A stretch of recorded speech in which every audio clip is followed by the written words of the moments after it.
Hey, everybody. Welcome to another podcast. This one, of course, hosted by myself, Samson Folk.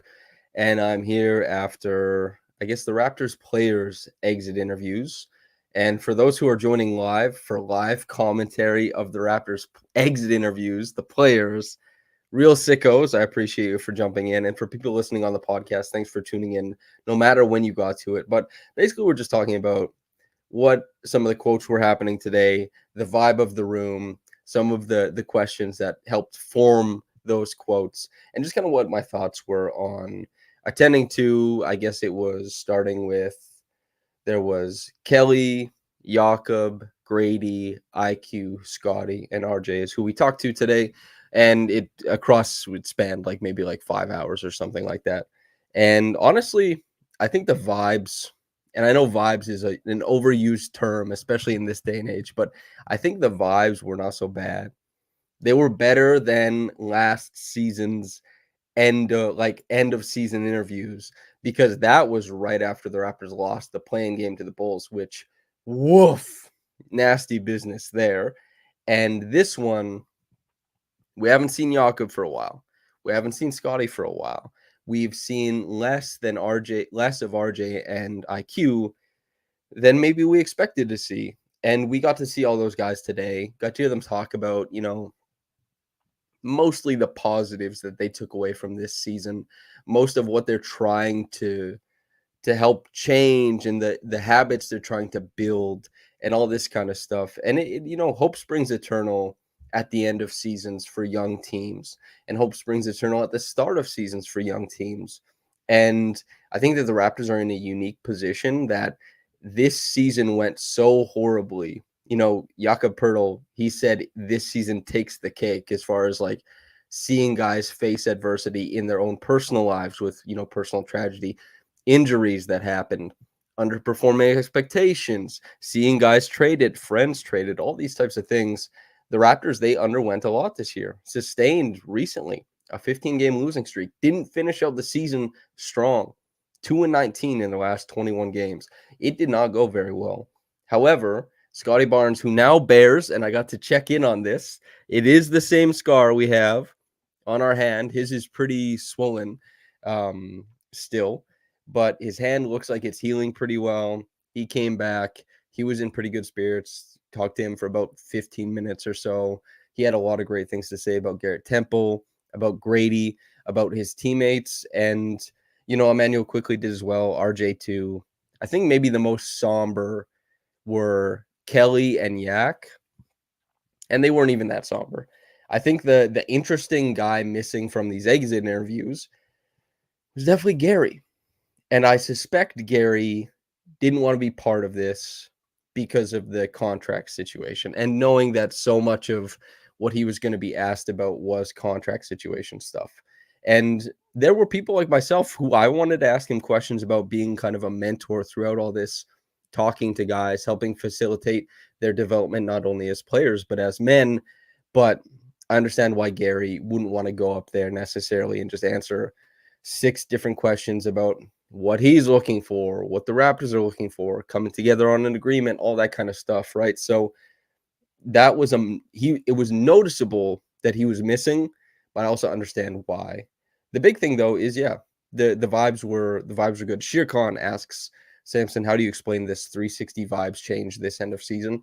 Well, a lot of the guys who were talking today weren't really part of the worst part of the season.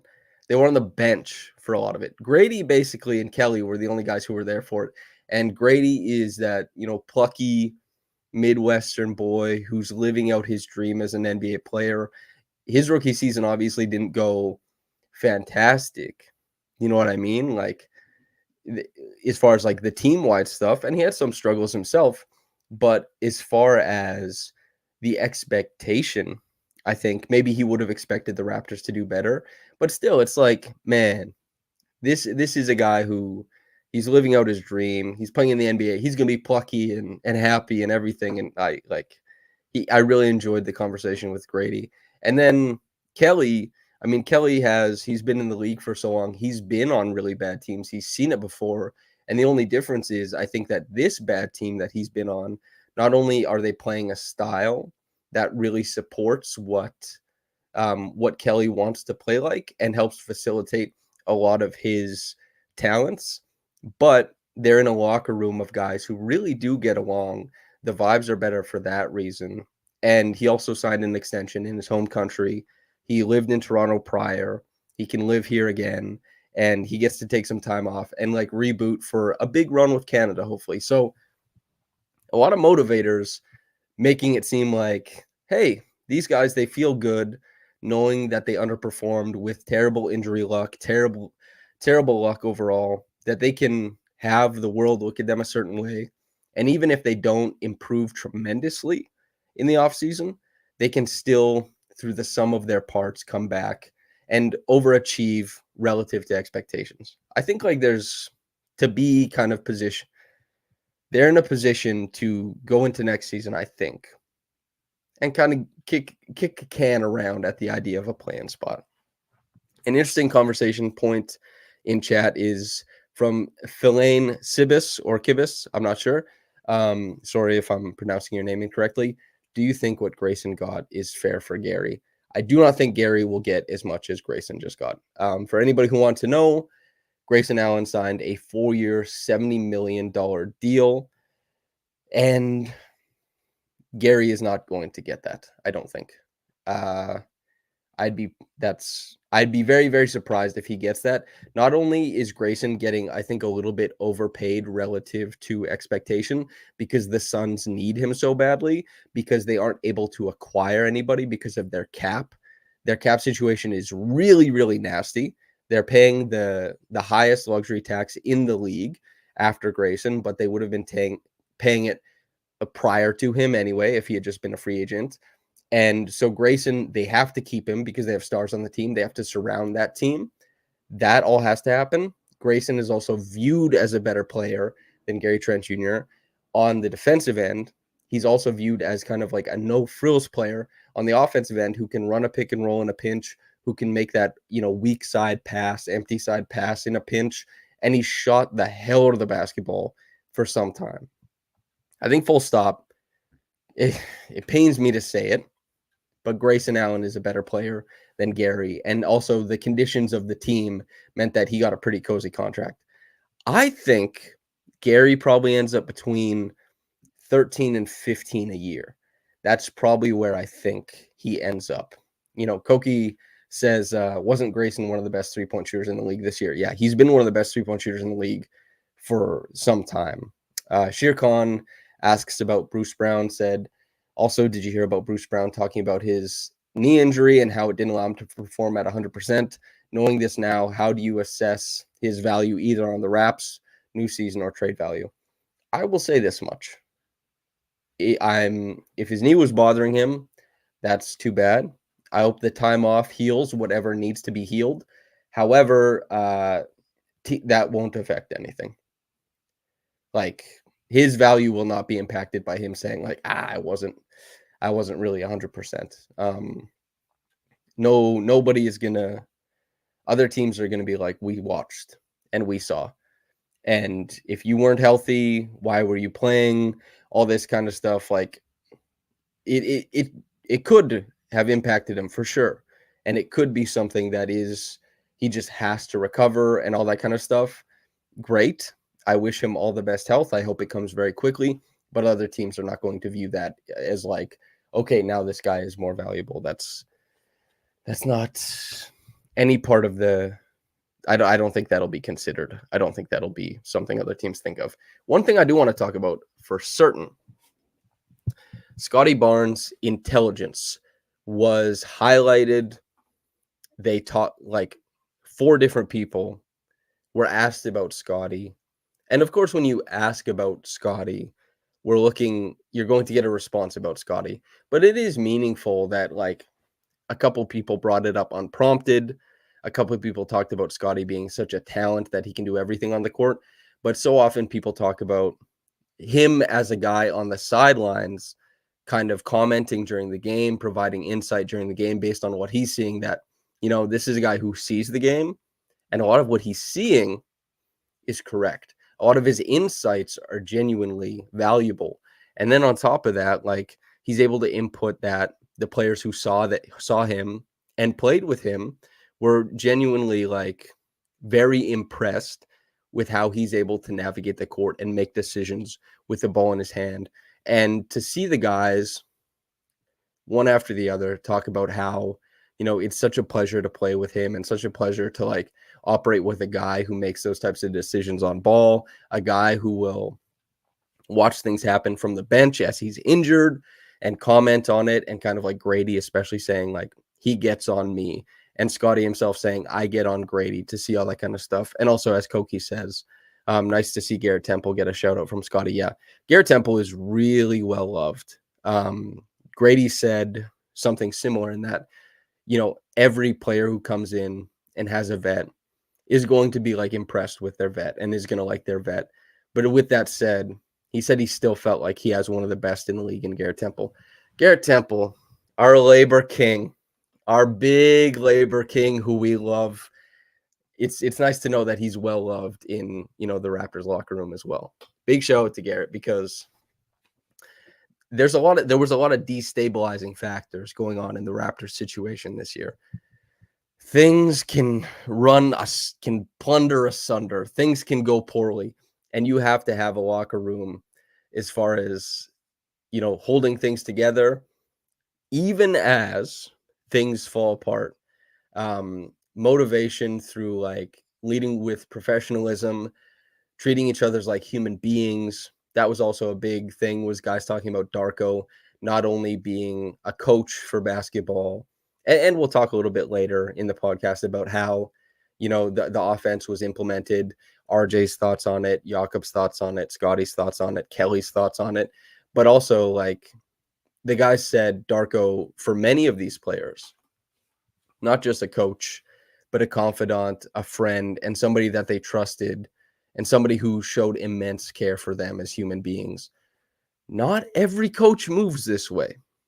And I wish every coach did, but hyper competitive, very, like very raw situations, cultures, stuff like that, they don't always hold the space for someone to be that way, or they don't necessarily reward people who are that way. And so to see, Darko, this was a big part of his who he is as a coach. In the testimonials before he came over to Toronto, they were a big factor in him being hired by Toronto, especially with them wanting a guy who could facilitate a culture shift, who could facilitate the growth of these young men, development. Seeing this kind of stuff was really great.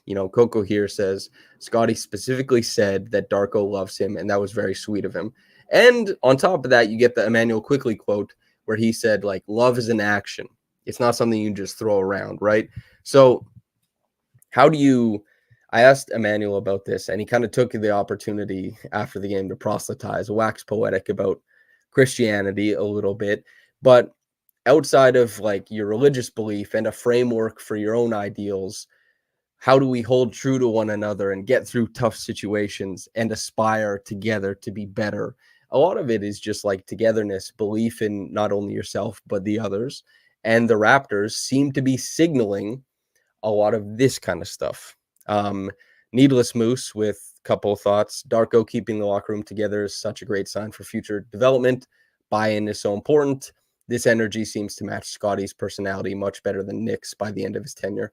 Yeah, I think, and this was my contention with Nick, even as, the last podcast of the season when I did it with Blake last year, and he asked, like, do you think Nick is getting fired? And I said, yeah, like, Nick's not going to be there. And he wasn't. And that doesn't mean that I thought Nick was a bad coach. It meant that I thought that the cachet for behaviors and attitudes and culture aligning for the Raptors, they were fraying at a bunch. It was fraying. And so Nick is a fantastic coach. He's like truly an inspired tactician. So much of what happens in the NBA today, he helped bring to the forefront, and he did that as the Raptors coach. And of course, it's already accelerating past that. But The reason why it made sense to let go of Nick was because it just wasn't necessarily a personality match. And the expectations of the team were different than perhaps Nick, and the patience and all that kind of stuff. So moving on to Darko, I think it made sense. And we don't get a full view of what Darko could be because he coached like 4 different teams this season while coaching one at the same time. But we're talking about really a guy who had to weather quite a few storms as the leader. And I think he did a good job in that regard. As far as like maximizing his roster and all that kind of stuff, we get a better look at it next year. And, if it goes well next year, then we're definitely getting a look at it the year after. Coco says, obviously citing bell hooks in terms of love being a verb. Yes.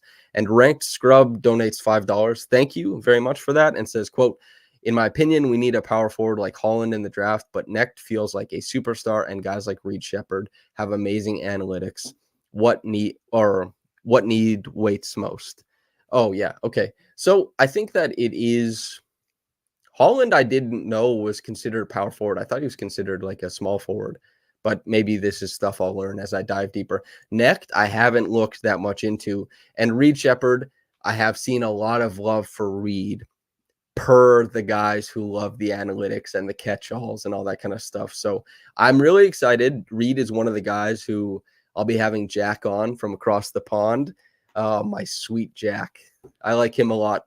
He's from the UK, Jack Quantrill, and we'll talk about Reed Shepherd because he's been quite interested in him. But that's, draft coverage to come. We're talking about exit interviews today. My friend Nabil asked a really interesting question. And Nesta asked earlier if Masai and Bobby spoke today. Darko talks tomorrow at 11 a.m. I will be there for that. And then, God, if we want to do another podcast afterwards, we can do that. It might not merit that. And then Wednesday, Masai is speaking, although I don't know what time yet. So Tuesday, that Shogun releases tonight. For anybody who watches Shogun, lock in. We're so close. It's heating up. Shogun releases tonight. And tomorrow at 11 a.m., Darko speaks. And then Wednesday, we're getting Masai. I'll be seated for Masai and Darko. But my friend Nabil asked me a really good question. He said, of the guys who were interviewed today, not what they said, what they want to work on. Because like you ask Kelly Olynyk, I asked Kelly Olynyk, what are you working on in the summer? And he says like fine tuning. And we asked Scotty. I asked Scotty last year, what are you working on? And he said cardio. And it was kind of like, and it ended up being cardio was really, really good. Like cardio really worked for him. And then on top of that, we're looking at like RJ, who said he wanted to work on his 3-point shooting. Quickley said he has things to work on. I'm going to pick, of all the players, I'm going to pick one thing I really want them to bring back next year. So we're going to start with Kelly Olynyk. Better boxing out. And I think this one will happen not because he lost the ability to do it, but because the Raptors as a whole were quite feckless this past season. And I think Kelly will have more heart for the middle of the court, the paint, in this upcoming season when the Raptors are a more compelling team and when he's not starting in the front court but coming off of the bench and not playing his heavy minutes. He's not going to have the same level of assists. Less of the offense is going to run through him. But I think like a little bit of heart, a little bit of beef on the glass is going to help a lot. And that's something that I hope Kelly really brings back. Second, Jakob Poeltl. A big thing I want is, this is maybe not a skill necessarily just for him, but I'm looking for specifically partnerships. I hope that because the Raptors talked about going, a couple Raptors, as in like IQ, Scotty, RJ, those guys talk about hanging out in Miami to play. And the Raptors are switching from an LA-based offseason team to a Miami-based offseason team. Go from Rico to Scotty and whatever Scotty is doing. I think like the team revolves around Scotty now, and the Raptors used to be LA-based because like Pascal would be in LA, Norm would be in LA, Fred would be in LA. OG would be in LA. All those types of guys, right? Now, who's in Miami? The big star, the guy who was a third-year All-Star, the guy who's putting up stats that in combination we haven't really seen that much before. Nesta says it here. Scottie is truly the keystone for this franchise now. You know, Van Hoot 2234 says, but Scottie kind of does his own thing, though. He does. All players do their own thing, but he'll be in runs. It might not be the same prolific, I'm in every run together, like Pascal Siakam type thing, but they'll definitely be in some runs together. All that kind of stuff is good. And on top of that, what was I talking about? Oh, yeah. Jakob Poeltl, looking for two-man actions. Really want to see two-man actions. And that's kind of a little bit more nuanced than saying like a new skill. But I want him to work on these micro skills as far as, you know, working on his game in tandem with two other people. I also see Andre says, also Andre donated $10. Thank you very much for that, Andre. And Andre says, Rico Hines was entertaining, but don't know how effective it was. And then Koki says, yeah, results-wise, the Rico runs years were mid. The thing is, like, the Rico runs, they definitely, like, when Paul George came out and was like, the Raptors are a problem, I seen them. It definitely added a bit of hype to it. And people started talking about the Rico runs like, this is such a big deal. But the Rico runs weren't such a big deal when you were actually getting the returns on them. The Raptors were doing Rico runs, and you saw Pascal Siakam turn into an all-NBA player. You saw Fred VanVleet become an all-star guard. Like, the progression and the things that were exciting about them happened earlier.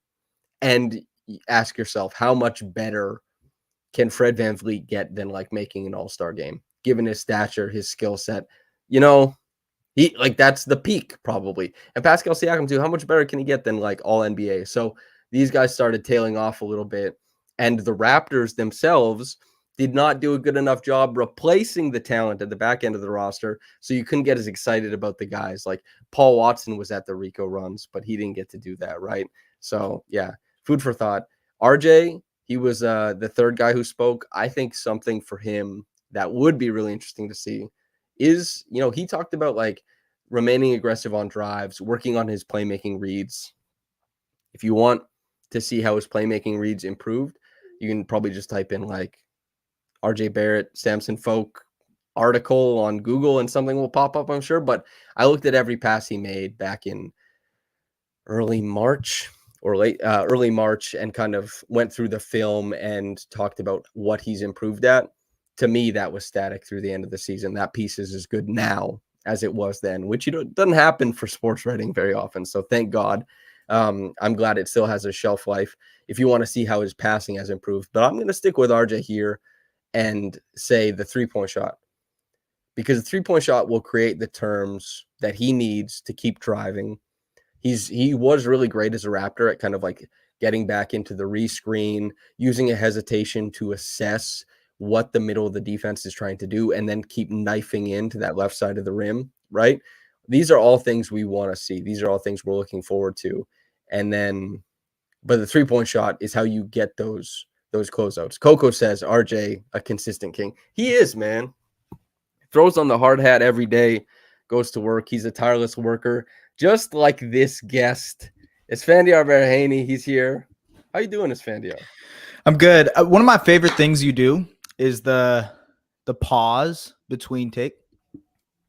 And so we got to do, and then we're back, and Grady Dick. It's not that frequent, you know? No, it's not that frequent. You know what it is? I don't want to swallow in the mic. No, I hear you. You don't want to hear the I don't like that. I don't like that. Hello. Do you want to, I guess Kelly, Jakob, RJ, I was talking about something that I wanted them to improve coming into next season. Do you have any thoughts on any of those guys, or would you rather start talking about Scotty, Immanuel, Gradey? You said Kelly, Grady, Jakob, RJ. Oh, I mean, for RJ, I just thought it was interesting that he like acknowledged OG's existence. I thought that was a very oh yeah, the whole like, hey, he was spitting. Yeah, Yeah, absolutely he was. He's like, "Hey, I'm self-aware. I know I'm never gonna be the defender. OG is He gonna be." he saw the tweets that said he's Yeah, yet to have a negative plus minus as a Nick and that they're yeah, 20-3. I mean, we talked about it. We did the OG trade reaction.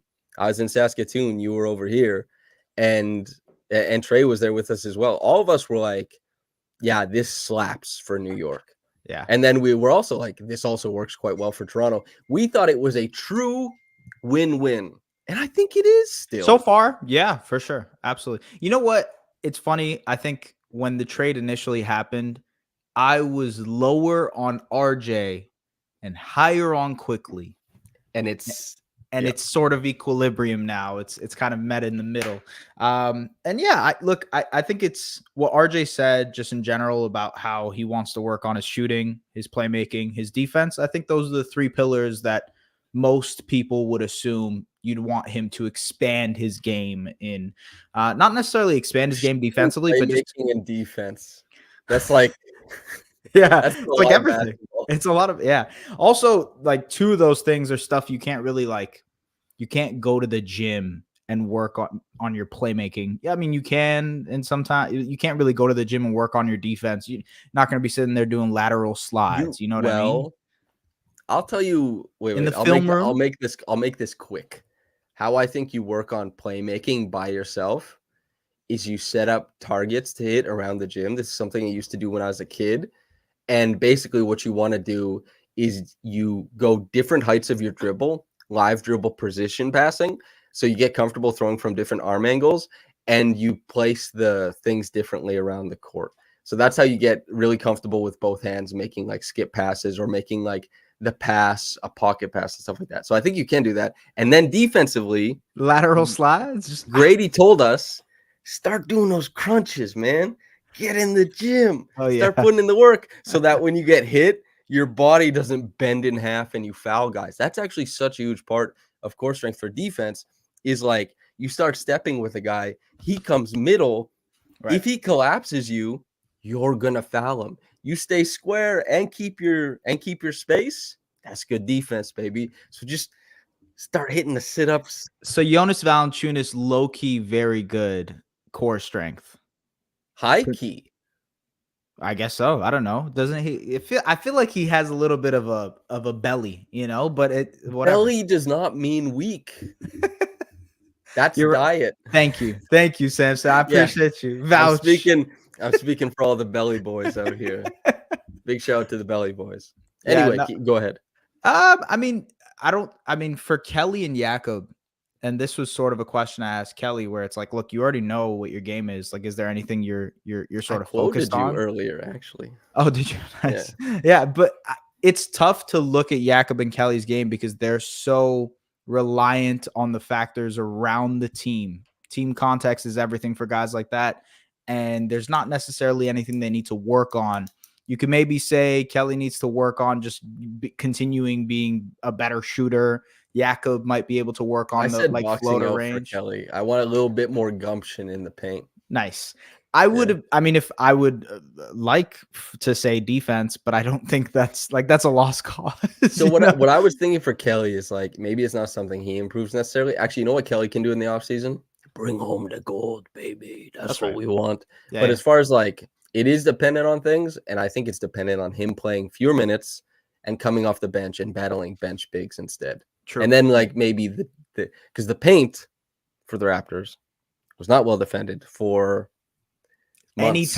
Anytime Jakob was not on the floor, pretty much Tough they got destroyed. scene. Yeah. Yeah. How about Scotty?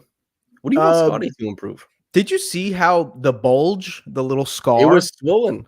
You know Yeah. who else has that scar, baby? Right I there. heard. I overheard you saying, "I have the same scar." Yeah, I was whispering to Lindsay, and she said, "Nice." I said, "Thanks." You were like you were doing the whole Harry Potter thing, you know, like Yeah. he is the chosen one. Only one can live while the other survives. Exactly. I think Scotty was pretty interesting in how vocal he was about trying to be a leader on the team. I thought that was probably the main takeaway. It was like, oh, I'm a natural at some of these things. It naturally comes to me to be vocal and to Yeah. And it's funny to say that about yourself, you know. I just think that's generally like a funny thing to say, to be like, hey, I'm a natural born leader, baby, you know. I'm really a charismatic and cool guy. In case you guys didn't notice. Yeah. Yeah, Yeah. it's funny. But I mean, hey, good for him for recognizing that, I guess. I think hearing everybody else's quotes, they also kind of vouch for Scotty being more of a Big vocal time. presence. I think that's probably the next step for him.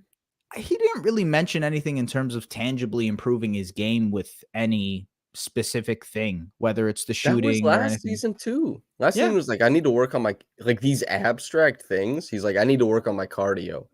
And Yeah. now he's like, I'm gonna watch a lot of TEDx videos or something like that. You know, like, he's going to like, what is it? Who's the guy?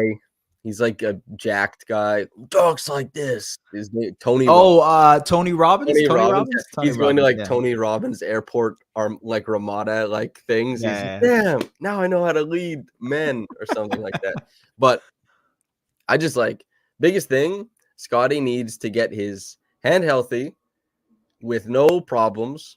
And then just get back to working on whatever the hell he wants to work on, because he's so good and he attempts to do so many things on the court that a tangible step in any facet, I think, helps change contextually how he can attack in many different ways. So I think like Scotty Barnes has approached, and everyone was caught up on the jumper, but the jumper, it tailed off, and he did end up making a jump at the end of it. But like the jumper was not what made or broke this season for him. It was the totality of everything. Nesta just commented in chat. Nesta thought he was getting over 3 stocks a game. It didn't quite end up there, but he was close. And that's just being like a Hellcat around the court, just like boom. He's swinging, he's everywhere. Also, like the lower he is in the defense, the more stocks that he'll pile up. Like he'll get 2 of each pretty much every night, the lower he is on the defensive side. I guess the one thing I would say, and someone said functional handle, I think that makes sense. Van Hoot mentioned the functional handle. That is probably an area where Scotty needs to grow. And you saw that with Pascal, especially early on when he was learning how to be a primary. It's like, how can you develop a handle to get to the shots that you want to? But I would say becoming a better screener is something I would like Scotty to work on, because that is going to functionally help his game with Immanuel Quickley, RJ, whoever, really. I want to ask you, I've never worked on this, and I'm sure you haven't either. In your mind, you're in a gym by yourself. How do you become a better screener?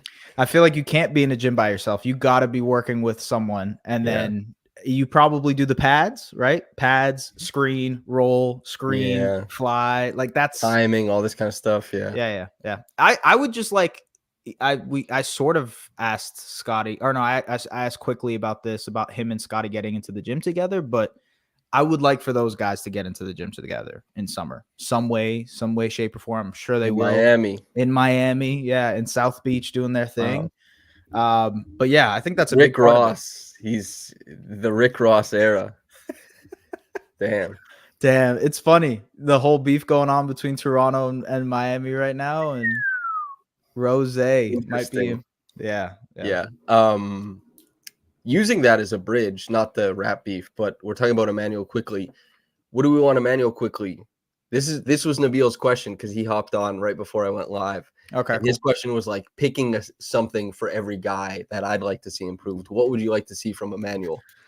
I mean, the finishing would be great to improve on that, but how do you improve on that is also the other aspect. I think his touch is good. It's about everything around the finishing.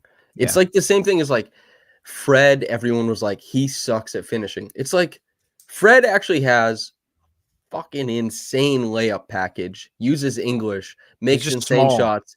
He just does not put himself in winning positions as a finisher. Like he requires himself to be Kyrie 100% of the time. And then you look at the numbers, and it turns out he's Kyrie maybe 54% of the time. And that's like, it's a tough situation. Immanuel needs to be put himself in better situations, basically. I think the functional handle thing could also apply to Quick. Because like, hey, keep that dribble alive. In tight spaces, being able to, you just brought up Kyrie. Kyrie's like the best ball handler in tight spaces ever.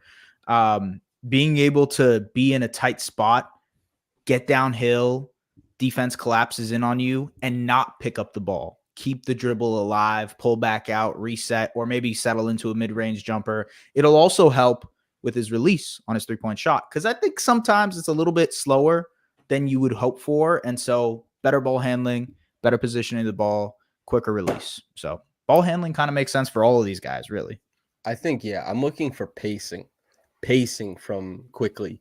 And that kind of stuff, you can see progression from it in like playing at game speed, going to the like at whatever runs you're working on. You can see players are more comfortable working slow in runs than they are in NBA games. It's about that comfortability, about kind of like plugging yourself into different situations.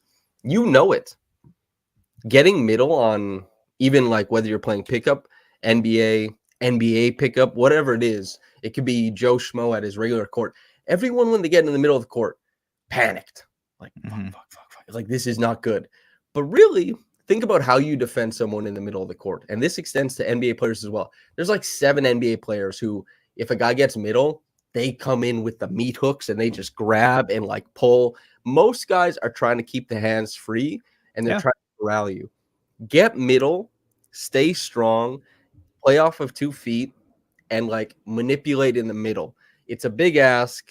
We talked about this on the Raptor show. Mike Pohl, by the way.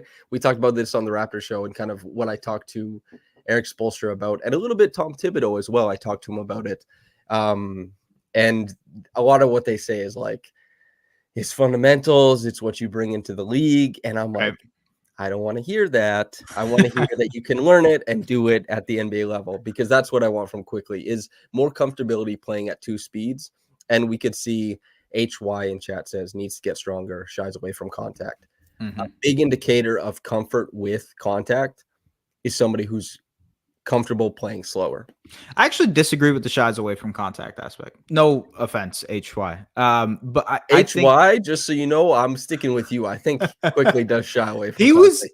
I think the last tail end of the season, he was getting to the line. Maybe I'm confusing getting to the line and embracing contact.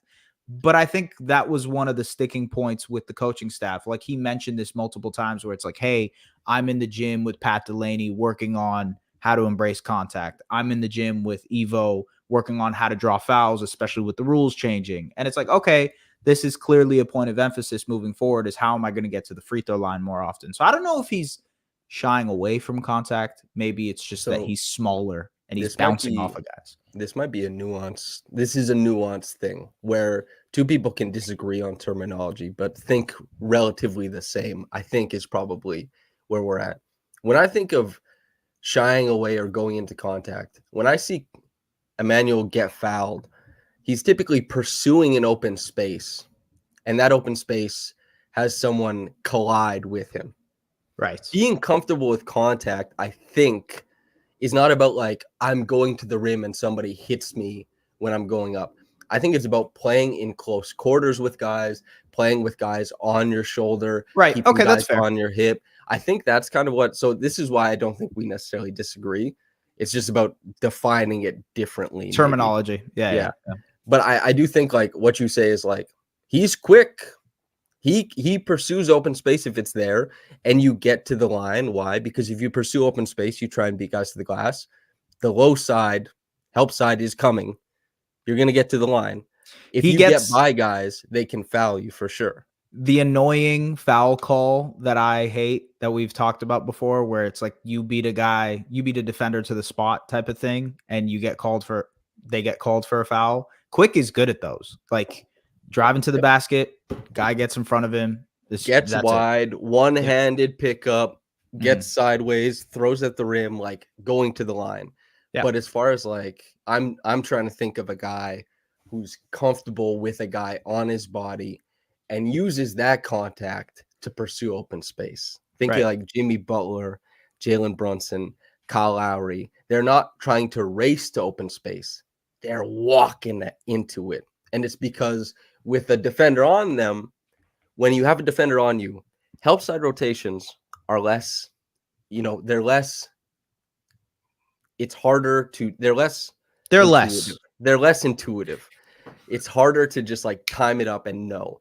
because you're keeping everyone at like 1.5 instead of a 2 or a half instead of a 1. That's kind of what I'm thinking. Is that a Raptors Republic hat? I got asked this by Josh Sue of Raptors PR today.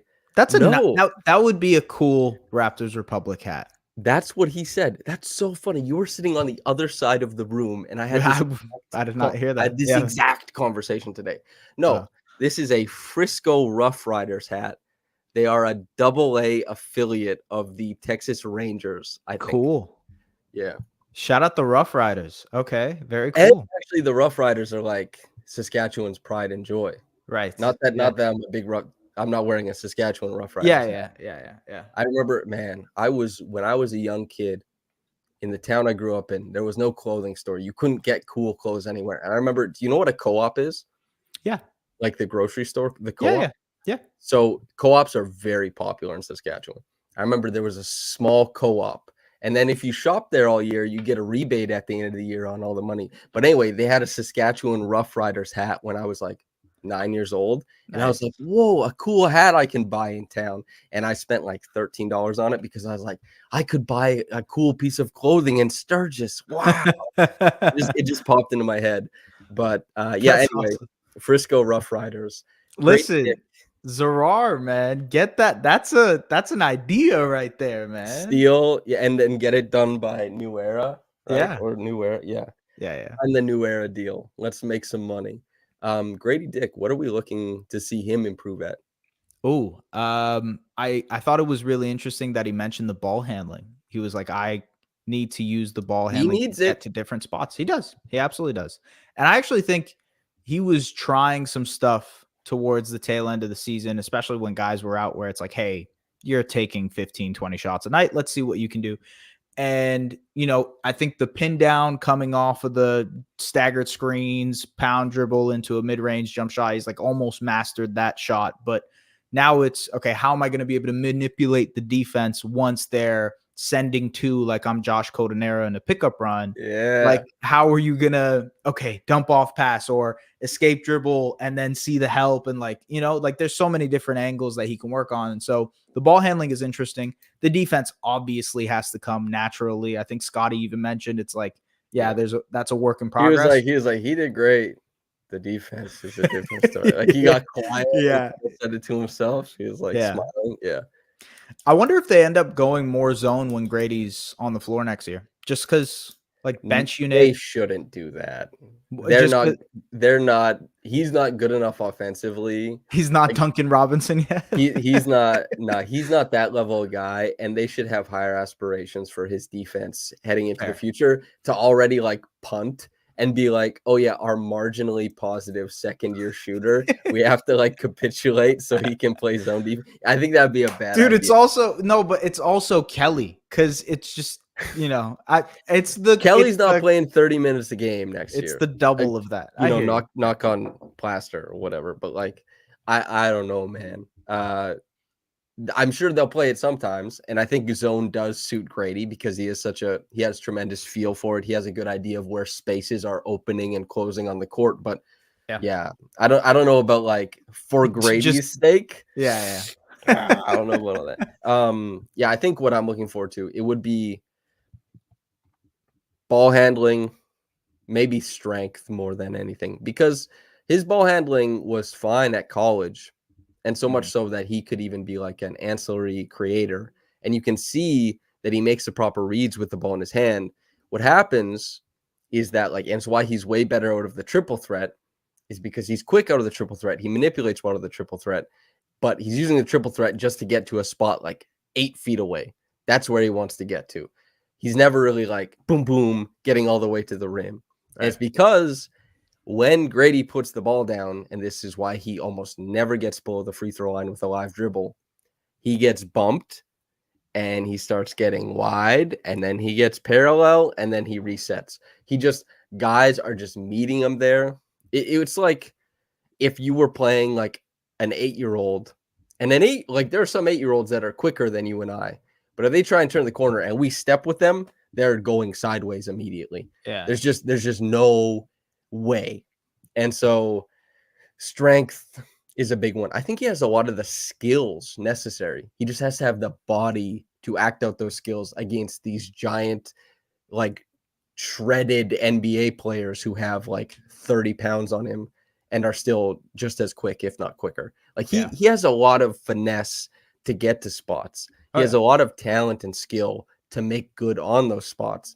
It's just like those spots are highly contested in a physical manner that he cannot quite hang with right now. And then if that's going to be the emphasis this summer, which is strength, conditioning, cardio, like he'll Coco come says, to our sand dune workouts. He should come. By the way, supposedly from what Josh said, there are no sand dunes in Toronto. That's what I'm disappointed. I thought and I was like, this doesn't look like a sand dune to me. I thought there were more. Whatever. I thought the Scarborough Bluffs could have helped us out with our sand dune things, but we'll figure it out. He would know, by the way. Like if there was a dune in a 150-kilometer radius, like he's sniffing that out. Yeah, big time. Yeah. I think the other aspect is, you know, obviously he shot the ball extremely well second half of the season. Yeah. How are you going to expand that shooting arsenal above the break? Like you mentioned on the Raptors show, you had a really, really nice breakdown of how essentially him being able to shoot from above the break expands the space where the Raptors can operate offensively. That's a huge aspect to what happens next season and how Grady can play with the starters. But then there's this other aspect of, okay, you're a 40% shooter for half the season.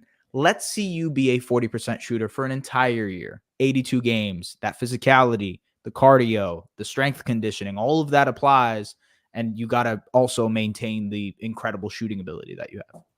Yeah. So basically for anybody who's interested in this kind of stuff, Grady re-entered the rotation from the G League after basically like 30 odd games of a couple games with the Raptors being significantly overmatched, also struggling a ton at the G League level with the 905 because they asked him to create on ball. From the moment he entered back into the rotation, which is, for my money, January 17th, 40 games, shot 45% from the field, 9.5 attempts per game. 5 of those attempts were threes where he shot 39.5%, shot 80% of the free throw line, 11 points, 1.3 assists, 2.7 rebounds. I would have expected, if you had told me he was playing 25 minutes per game, I would have expected more than 1.3 assists. But I understand that so much of what he's getting is just like get the ball, put it up, and he's not able at this point in time to like put the ball down and move the ball on in these super dangerous ways. A lot of times when Grady gets the ball, the most dangerous thing that can happen is for him to put the shot up. And at 39.5% from three, keep getting those shots up. Big time. Yeah. So I was really impressed with his second half. I'm really happy to see he's progressing. But yeah, we need a little bit of muscle, on the frame, I think. A little bit of oomph. He's doing summer league this year, apparently. So that's what Grange asked him on the way out. And he said yes. So yeah. Players sometimes say things and then organizations say no. Yeah. So I would be surprised if he doesn't do something. I would be surprised. I would be surprised as well. I hope he does. Because he hasn't reached the I'm exempt from summer league. No. You know the Keegan Murray went there and just took him to But also that's like, when Darko, I don't know if you were there for that game, but Darko had talked about a player and was like, he's good to go. And then PR walked in like 3 minutes after and was like, that is not true. Yeah. So it's just sometimes those guys, we have arrived at the end of the podcast, I think. Do you think anything else is interesting to discuss? I'm kind of like that's 50 minutes on. Did you by any chance talk about Garrett Temple? Yes. Okay. Cool. I'm good. I'd like to hear your Garrett Temple thoughts though. Just wax poetic, please. Yeah, for our labor king. Every single person today was like, Garrett Temple was instrumental in my career and my life. They talked him up as if he was not only a player and a teammate to them, but just like this coach that was instrumental in telling them how to do everything. He's who Tony Robbins thinks he is. Yeah, probably. You're probably right. I think he's like if you want to talk about free agents and who might come back and who won't, there's a lot of guys up in the air. I would guarantee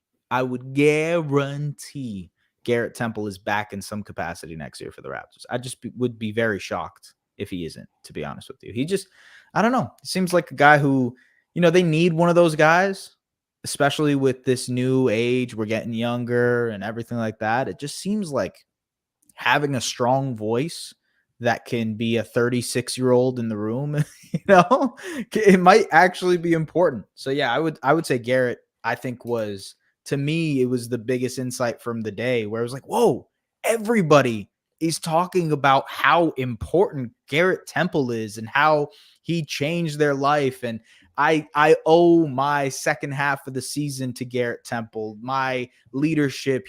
Scotty Barnes was like, yeah, I learned how to be a vocal leader, what it means to run an organization, what it means to help from Garrett Temple. The franchise player is telling you that a 13-year vet who has not averaged 10 points a game in his career. Maybe he did. My bad. I apologize, Garrett.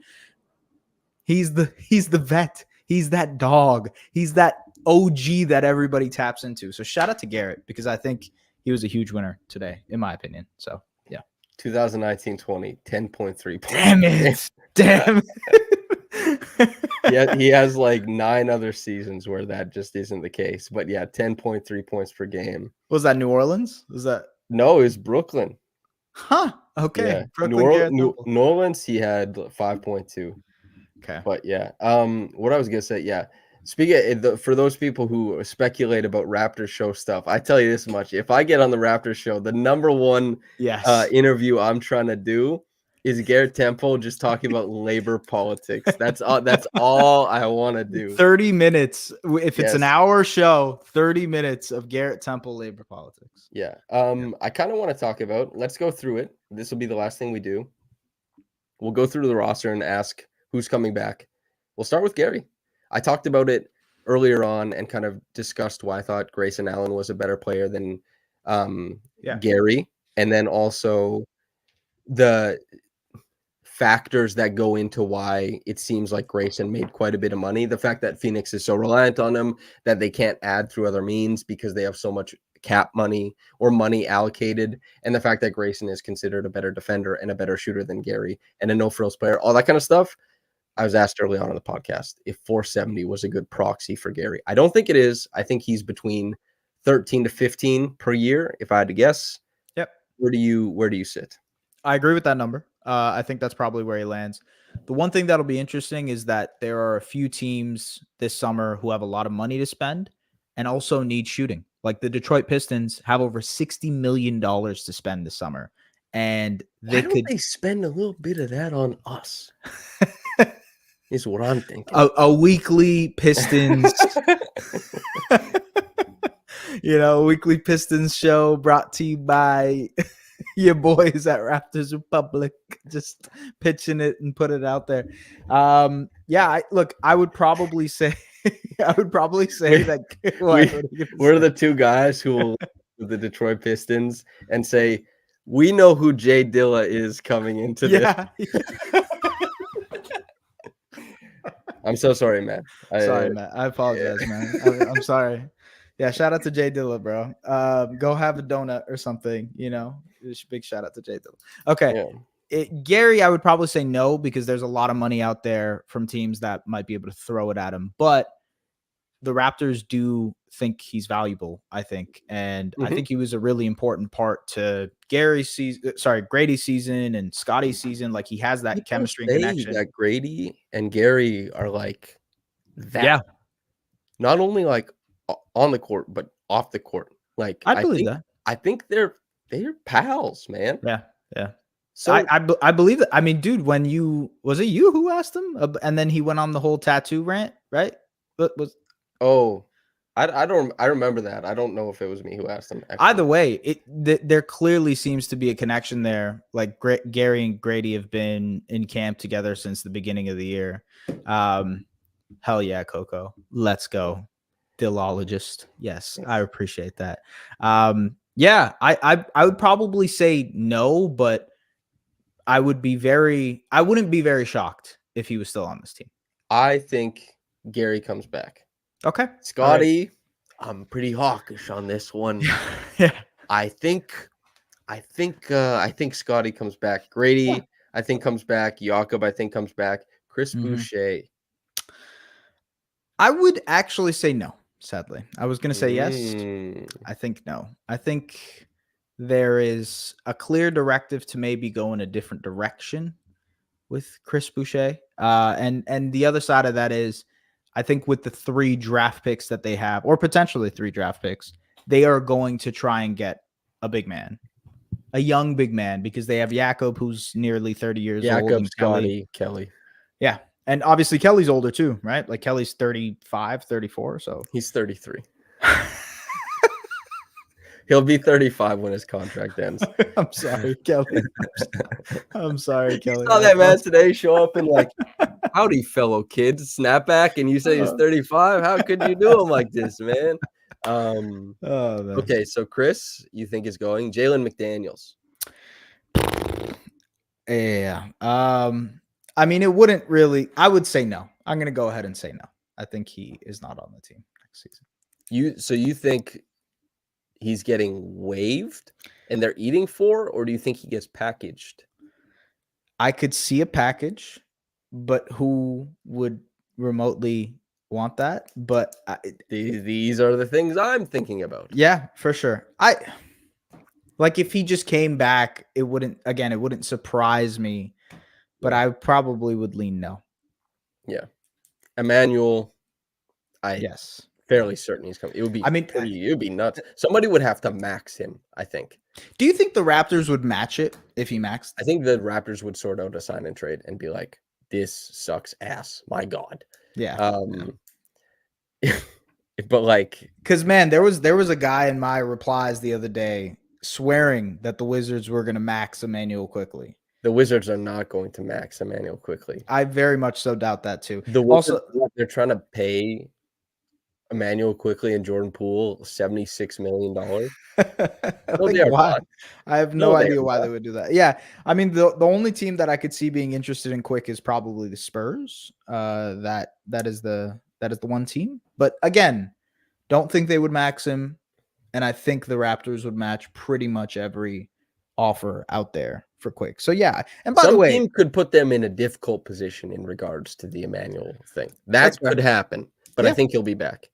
Also, the way he was talking today was pretty much like, yeah, I'm gonna, like you can always, that's always there's a big gap though, like saying like in front of Toronto media in Toronto, I love Toronto, it's great here. Let's say Toronto was like 11 million per shot. Yeah, okay, yeah. Well, no, but that's the max, right? Yeah. I'm the guy in your mention saying like he's getting a max, bro. Open your third eye or whatever. Right. I don't know, but like that's what it would have to be. Bruce Brown. No, absolutely not. I don't think so. Absolutely not. Not even now that he has a health. His knee will be healthy in the future. His knee will be rejuvenated by a fallout medical doctor or whatever. A doctor's bag. Yeah. A doctor's bag. Yeah. I just think that there are so many different routes for them to go with for the Bruce Brown contract this summer, whether it be at the draft, whether it be trading him in a bigger deal to get someone else, or just letting him go to get the cap space.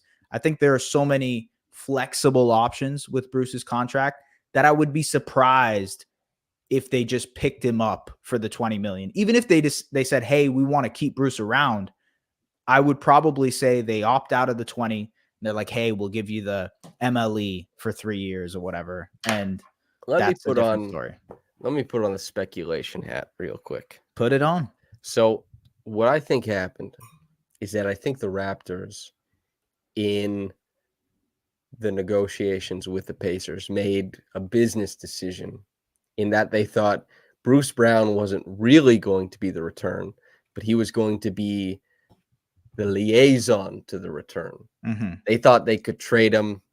Their decision involved speculation, by the way, everyone. This is speculation, Cap. They thought that they'd be able to move him on. And that is why we got some funny, Bruce Brown quotes about how he'd fit on other teams type deal. And that's why maybe Bruce Brown kind of like at times looked like he couldn't give a shit. And I don't blame, I love when people don't look like they don't give a shit.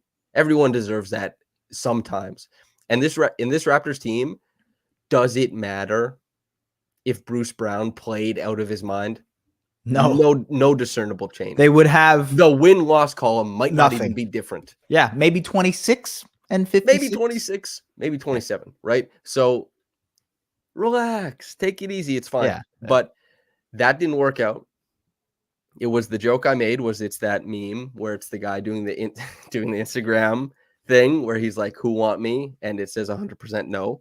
That's the joke.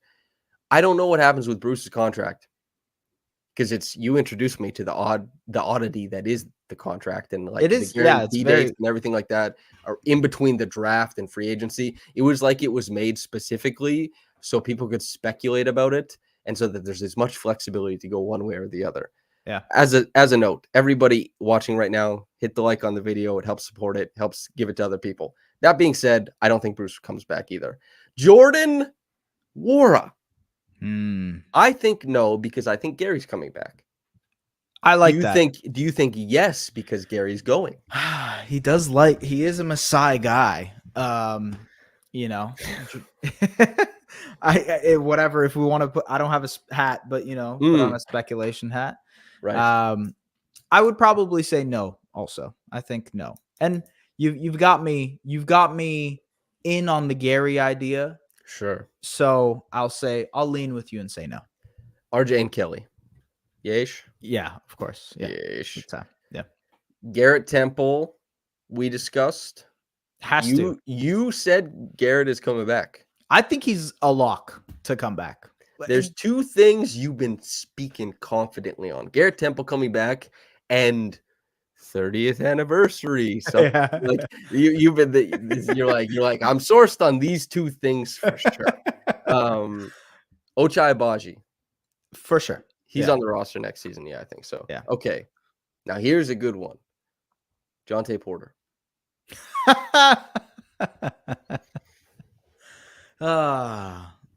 I wish I could sit here and tell you yes. I was a big fan of Jonte.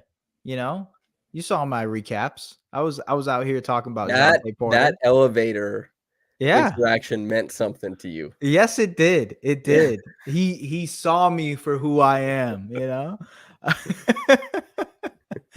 It's unfortunate, Jonte. He said he was the man of the people. I didn't know it was going to be like this. He didn't say that. You're right. And what you didn't realize, allegedly, that he was so much a man of the people, he was willing to help people make money in such a way. Allegedly. Yes. Javon Freeman Liberty. I think he's back. Yeah. Mohamedou Gueye. I would say no. I think he's on the 905 next year. I could see that. Malik Williams. No. No, sir. No. And DJ Carton. Maybe a 905 guy. Malik finished the season in the 7 games. He shot 26% from the floor. Yeah, that's nuts. And 0% from the free throw line. I remember one Malik Williams play. Pick and roll, home game, dunked it. It was his first points ever. So shout out to Malik Williams. Good for Malik. Yeah. All right. Podcast? Yeah. Yeah. Talk to Zarar. Get those hats for RR, man. Those are cool. I'll do my best. Yeah. That's what that would be fun. Yeah. Although, like, I don't know. Who would wear Raptors Republic hats? I don't know. Maybe who would wear Raptors Republic hats? Nobody. I think the group, the chat, the 100 and whatever people here they would watch. Nobody in there is trying. First of all, not even everybody wears hats. Not everybody wears. Cody Wiles says I'd wear it. Cody, you don't count because you're with Raptors Republic. Yeah, that doesn't. We need to be able to sell it to people outside of it. I would wear a toque, but I'm also a part of it, so it doesn't count. But I would wear a toque.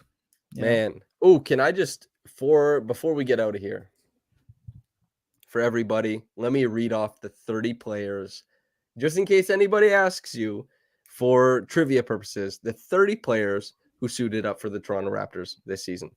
Scotty Barnes, Pascal Siakam, RJ Barrett, Immanuel Quickley, OG Anunoby, Dennis Schroeder, Gary Trent Jr., Jakob Poeltl, Kelly Olynyk, Bruce Brown, Ochai Agbaji, Grady Dick, Javon Freeman Liberty, Precious Achua, Oh, Jamias Ramsey, Kobe Simmons, Jordan Wara, Malachi Flynn, Malik Williams, Thaddeus Young, right. Otto Chris Porter Jr. Boucher, Jonte Porter, Otto Porter Jr., Mohamedou Gueye, Jalen McDaniels, Garrett Temple, DJ Carton, Marquise Noel, All Ron right. Harper Jr., and Right. Kira Lewis Jr. Wow. They're just 3 players. Just 3 players shy of the record. The Grizzlies actually got the record this year, which is funny in its own way. I Wow. wonder how Grizzlies people are. I mean, maybe they're dealing with it better because they have John Morant, you know. Who would you rather have, Ja or Scotty? I'm not going to answer that question. Oh, you're being a coward right now. Yeah, I'm not going to. I mean, I like Ja. This guy, everyone listening, everybody watching, this guy's just trying to keep his options open in case he gets hired for a Memphis gig. Yes, sir. Yeah. Grizzlies content. The Grizzlies show with S. Perry. Yeah, exactly. Martial Arts Fights says not answering is answering. If it was Scotty, you would say so, man. Yeah, You'd be excited. You'd be like, I have a take. You're not wrong. Scotty Barnes. You're not wrong. All right. Not wrong there. You know what I'm going to say? You're going to take Scotty? I'm taking Scotty. Give me you're, Scotty. You're pandering. That is pander. I literally never pander. That's a pander right there. You know this about me. I like never pander. This is also one of your white lies. This is the spilling coffee situation right here. That was a good one, though. This is meaningful. This isn't a white lie. This is my job. My job isn't drinking or not spilling coffee. You know? I'm going, yep. I want Scotty instead of Ja. Okay. All right. Okay. Isn't that fun? It is fun. Good. Yeah. Yeah. Okay. Sure. Yeah. Yeah. Pander away. It's all good. He panders. Coco, he panders. I do not pander. He doesn't pander, but he's pandering right now. Well, anyway, that feels like a podcast. Everybody, if you haven't liked the video, make sure to before we get out of here, HY says any commercials coming in the near future. That jump shot looks clean. S. No Sun Life commercials anymore. Maybe they renew it for next season. I have no idea. Because Rick is so popular. But yeah, there's like a couple of other little commercials. Maybe you'll see me on there. Who knows? Yeah. Watch out for me holding a barbecue in the commercial. So you might be seeing me holding like a barbecue. In a box. Yes, in a box. A barbecue. You know, I haven't seen you hold a barbecue, but I've seen you put one to work. Hell yeah. On the grill. That's what I've actually seen S go to work on a grill. It was pretty good. I took a picture of him doing it. It's on his Instagram somewhere. Coco says, S, do you get stopped on the street? He does. Not for Rick. Not for. That's a lie. You're lying. I'm panda. I heard you just this day say people have said Rick from Sun Life on the street. Yeah. Don't let them make you shave. Thank you, Rig Papa. Thank you so much for that. But sadly, for some reason, a lot of these places want me shaved. I don't know what it is. Maybe I just match a description for someone. Well, you know what it is? It's the damn Hollywood elites trying to feminize you. All right, everybody. Make sure to like the video before you get out of here. Subscribe to the channel if you want. Maybe we'll be at like 11K before next season starts. And if you have the means and the want to subscribe over at raptorsrepublic.com, feel free to do so. Darko talks tomorrow at 11 a.m. Wednesday will be Messiah at some point in time, and there will be lots of draft coverage, free agency speculation, all that kind of stuff coming from myself and professional scouts and my dear friend Trey, who fancies himself as such. All right, everybody. Thank you to S. Fandiar Berhaney. You can follow him. His @ is right there on the screen. All that kind of stuff. All right, everybody. Thank you very much for tuning in. Whether you got into this in the morning or at night or maybe the afternoon, have a blessed day and goodbye.